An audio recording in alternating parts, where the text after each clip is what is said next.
या कार रात्रीला पाऊस पडला आणि खुपरी वाडा मार्ग, खुपरी नाही भिवंडी वाडा मार्गाचा डांबरच गेला वाहून.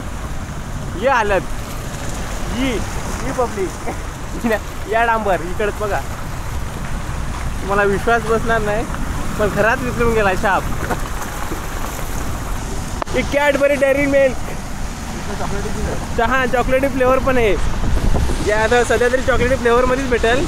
थोडा पाऊस पडल्यावर काय पाण्यापण वगैरे त्या असं नाही भेटेल.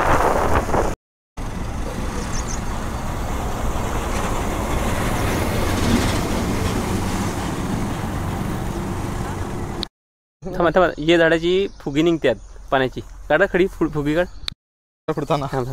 ये झाडाची फुगी निघतात मस्तपैकी ते पानाकडं. तुम्ही कधी काढले असतील बारकीपणात लाईक बिक ठोका मस्तपैकी. पण त्यामुळे आम्ही अजून काढतो कारण की आम्ही अजून बालपणातच आहे. टाकू खडी काढून दाखव त्यांना फुगी. हां हे बघा मस्तपैकी. अरे अरे इकडे आला का. हां